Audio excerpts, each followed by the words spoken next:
Oui, ça sert à rien de vous montrer ce Lego absolument parfait de Dobby. Mais comme j'étais extrêmement fier de vous le montrer, eh bien le voici.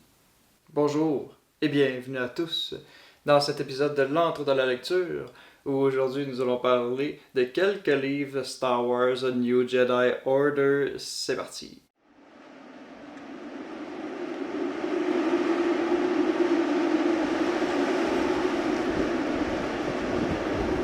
Donc, j'ai perdu beaucoup de temps à penser que j'allais lire 3 livres Star Wars New Jedi Order en un mois, alors que ça n'a pas vraiment été le cas. Ça a pris plus qu'un mois, peut-être un mois et demi, terminer 3 livres, puisqu'il y en a 2 qui sont très courts et un qui est très gros. Le premier se nomme Edge of Victory 1 Conquest, écrit par Greg Keyes. On suit Anakin après les événements de Balance Point, qui suspecte que Yavin 4, la planète où se trouve l'Académie Jedi, va être la prochaine cible des Yuuzhan Vong. Et il a raison, donc il va se rendre clandestinement sur la planète alors que la Nouvelle République l'en empêche. Mais comme c'est un solo et que son nom c'est Anakin, on se doute bien qu'il n'en a rien à foutre des règles.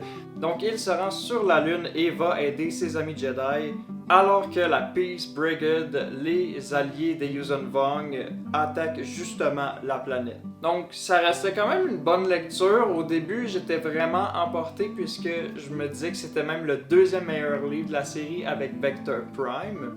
Ça allait quand même dans une autre direction que les autres livres et il s'était concentré sur Yavin 4, donc je me disais que ça allait vraiment être un bon livre. Disons que mon avis a un peu changé vers la fin, mais en tant que tel, c'est un solide B+. Durant tout le livre, le focus est principalement sur Anakin Solo, et ça fait plaisir puisque c'est un de mes personnages préférés de l'univers Legends. Et justement, ce focus permet un approfondissement du personnage qui fait beaucoup de liens entre Darth Vader. On apprend justement qu'il est bouleversé par de nombreux remords, que la colère l'habite. Donc le lien avec Darth Vader est très logique, puisqu'en plus on en apprend pourquoi que Leia a choisi de nommer son fils Anakin, malgré le fait que c'est un nom qui est terrible dans cette galaxie, rappelant les horreurs que son père a fait dans le passé durant l'Ordre 66, durant la montée de l'Empire. Leia voulait faire en sorte que ce nom devienne porteur de lumière à nouveau dans la galaxie et je trouve que c'est une très bonne cause. Un des très grands points positifs, c'est qu'au début justement on se concentre sur la Peace Brigade sans nécessairement que les Yuuzhan Vong rentrent en compte.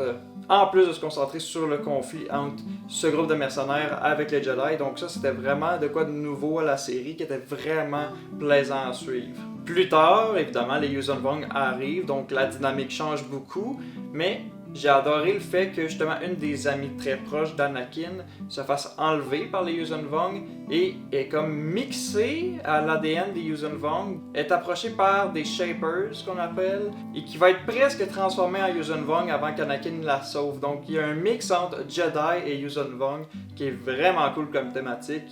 Et justement, parlant des Yuuzhan Vong, on en apprend énormément sur les classes, sur l'importance de certains Yuuzhan Vong. Il y a les Shamed Ones qui n'ont pas de cicatrices, étant donné que les Yuuzhan Vong doivent se scarifier à quasiment chaque acte qu'ils font, prouvant à quel point ils sont honorables. Ben ceux-ci, c'est quasiment des esclaves, et moins que ça d'ailleurs. Et il y a les Shapers qui créent absolument tout ce qui entoure la culture des Yuuzhan Vong. Et il y a les guerriers, évidemment. C'est un petit livre, donc il n'y avait pas grand chose à dire. Même chose pour sa suite, qui était même pas 300 pages en plus. Mais un petit côté négatif, c'est que ça va revenir en fait pour tous les livres, mais surtout pour celui-là, parce qu'à un moment donné, on se concentre beaucoup sur les Yuuzhan Vong. Les noms et termes des Yuuzhan Vong, c'est impossible à retenir personnellement. C'est Star Wars, donc évidemment, il y a des races extraterrestres, donc il peut y avoir des noms farfelus parfois, mais des fois, c'est un peu dur à suivre. Des exemples, parce que quelque chose de par contre très utile, c'est que à chaque début de livre, depuis je sais pas combien de livres, je sais pas si c'était à chaque livre, j'ai pas remarqué, mais il y a une page qui met en valeur tous les personnages importants du récit. Exemple, Tsak Votu, un commandant, Tsavon La, Unu, Voa Rapung, Yalfa. Essayez de vous rappeler de ces noms. Bonne chance. Comme deuxième lecture du mois, il y avait Star Wars New Jedi Order Edge of Victory 2 Rebirth par Greg Keyes encore une fois. C'est la suite directe, en fait les deux livres auraient pu être jumelés en un. Pour l'histoire, Anakin et Tairi, son ami qui a été transformé en demi-Yuuzhan Vong, sont à bord du Errant Venture qui est un Star Destroyer appartenant à la famille de Corran Horn, un Jedi, après leur fuite sur Yavin 4. Ils vont parcourir la galaxie ensemble en tentant d'en apprendre davantage sur leurs ennemis, tandis que Han et Leia sont en pleine recherche d'un passage sécuritaire pour les Jedi, tandis que Mara Jade accouche de Ben Skywalker. Pour la note, j'ai donné B.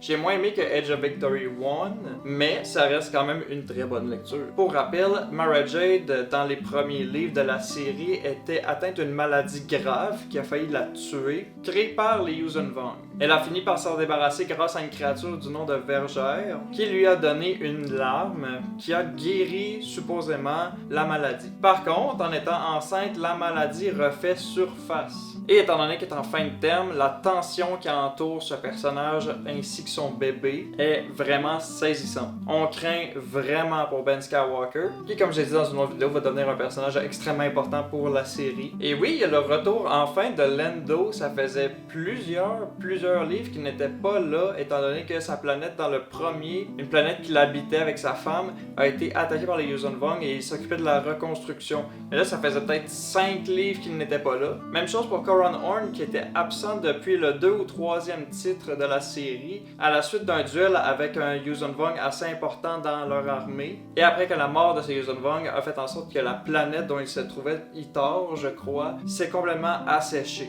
Et j'aime beaucoup que plusieurs passages légers. Han Solo, depuis le premier et deuxième tome, n'est plus lui-même suite à la mort d'un personnage extrêmement important dans la série.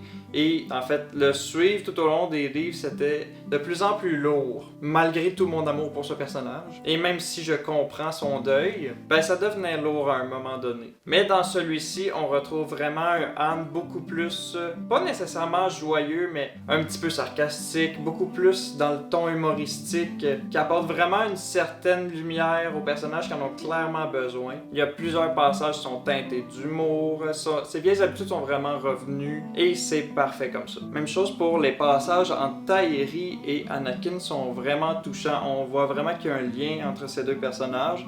Ils se citent comme des meilleurs amis depuis très longtemps et ça se croit. On sent vraiment qu'ils comptent l'un pour l'autre, surtout après ce qui lui est arrivé dans le livre d'avant. Et pour moi, même si c'est vraiment pas un point négatif majeur, comme un défaut d'écriture ou dans l'histoire, je trouve que Luke Skywalker est vraiment pas très présent dans ses livres. Je sais que le focus est beaucoup sur les enfants solo et ça me va parce que je les adore, ces personnages-là, mais j'aimerais beaucoup que Luke Skywalker soit plus présent et qu'il soit beaucoup plus mis en avant, même si, encore une fois, je comprends que ça reste un Jedi Master, donc qu'il soit en retrait et qu'il dirige toutes ses opérations, c'est bien correct. Comme dernière lecture du mois et qui a pris très longtemps, qui est le plus gros livre Star Wars, je crois, que j'ai lu de ma vie, il s'agit de Star by Star par Troy Denning, qui fait 605 pages, ce qui est très bizarre parce que toute la série des New Jedi Order fait à peu près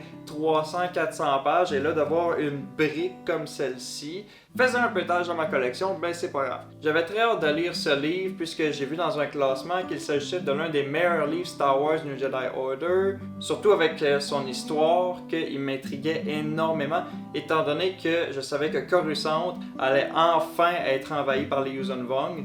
Je me disais, waouh, ça fait un point absolument tournant dans cette histoire. Est-ce que je l'ai aimé? Et on va voir ça. Donc pour l'histoire, c'était une équipe de plusieurs Jedi composés d'Anakin, Jaina et Jayden Solo, ainsi que plusieurs autres Jedi qui ont fait partie de la série depuis le début, sont envoyés sur Myrk pour tuer la reine des Voxin, une créature manufacturée par les Yuuzhan Vong qui chasse les Jedi depuis ce tome-ci. Les Yuuzhan Vong prennent également pour otage des millions d'innocents afin de connaître la base secrète où les Jedi se cachent, qui se nomme Eclipse. Et comme je vous dis, Coruscant est également envahi. Donc pour la note, malheureusement, j'ai tellement été déçu, j'avais beaucoup trop d'attentes sur ce livre en fait, c'est peut-être ça le problème, puisque je lui ai donné un D. Son plus gros problème en fait, c'est qu'il est beaucoup trop long pour qu'est-ce qu'il devrait être. Mais parlons premièrement des points positifs parce que quand même il y en a. Le design du Voxin est vraiment hot. Dommage par contre que dans les livres il n'y a pas vraiment de détails. On dit que c'est une créature qui ressemble à un lézard, voire un serpent, alors qu'elle ressemble vraiment à ça. Ou ça. À un moment donné, Numenor est envoyé afin de négocier avec Bossk Feyla sur la libération des otages. Je trouve que la confrontation entre ces deux personnages majeurs est vraiment intéressante, elle a été vraiment bien faite. J'aime beaucoup les Jedi Barabel, on va les appeler comme ça, c'est plus simple. C'est comme des hommes lézards. Ils ont une façon de se mouvoir, sont très rapides, sont très agiles, utilisant certaines techniques de camouflage, en plus d'être vraiment sauvages, tout en étant des Jedi. Fait que ça, j'ai trouvé ça vraiment une belle addition à l'univers Star Wars. Et surtout que le bout où que Anakin dirige la Strike Team sur Mir, c'est vraiment le meilleur bout du livre, mais c'est la moitié du livre. Donc l'autre moitié est vraiment moins intéressante. Parce qu'ils vont tuer la reine des Voxin. En fait, ils découvrent que les Voxin sont tous clonés à partir d'un seul spécimen, qui est la reine des Voxin. Attention, on rentre en zone spoiler. Donc, si vous ne voulez pas être spoilé et que si jamais cette série vous intéresse comme moi, allez à ce timecode-ci, puisque ce que je vais vous dire est un énorme événement pour ce livre. En fait, je le savais déjà puisque moi-même j'ai été spoilé sur internet, donc ne le soyez pas. À moins que la suite de la vidéo vous intéresse absolument, donc vous pouvez entièrement continuer. Dans ce cas, c'est pas grave. Donc la mort d'Anakin Solo est très émouvante. La réaction des autres personnages est encore pire. Ça te rentre dedans assez solide. Leia, elle s'écroule au sol. Han Solo est hors de lui. Luke se sent absolument dévasté puisqu'il se croit responsable de sa mort puisque c'est lui qui l'a envoyé en mission. Et ça fait écho à la mort du premier tome où, je vais finir par le dire là, regarde, Chewbacca a été tué dans Vector Prime lors de la première attaque des Yuuzhan Vong et depuis ce temps-là, Anakin se sentait extrêmement mal puisque Chewbacca s'est sacrifié afin de protéger le fils de son meilleur ami. C'était vraiment un passage éprouvant, surtout que j'adorais ce personnage. J'ai trouvé que sa mort aurait pu être mieux fait puisqu'il s'est juste jeté dans la bataille alors qu'il était blessé. C'était pas pour protéger nécessairement quelqu'un, c'était pas pour empêcher un groupe de se faire blesser. Il a juste sauté dans la mêlée en se sachant très bien qu'il allait mourir puisqu'il était vraiment agonisant, mais il s'est vraiment jumelé avec la force et est vraiment devenu un avec cet élément, faisant de lui un guerrier absolument exceptionnel. Et justement, sa sœur Jaina étant beau s'il vous plaît, est vraiment fâché par la mort de son frère et c'est absolument normal.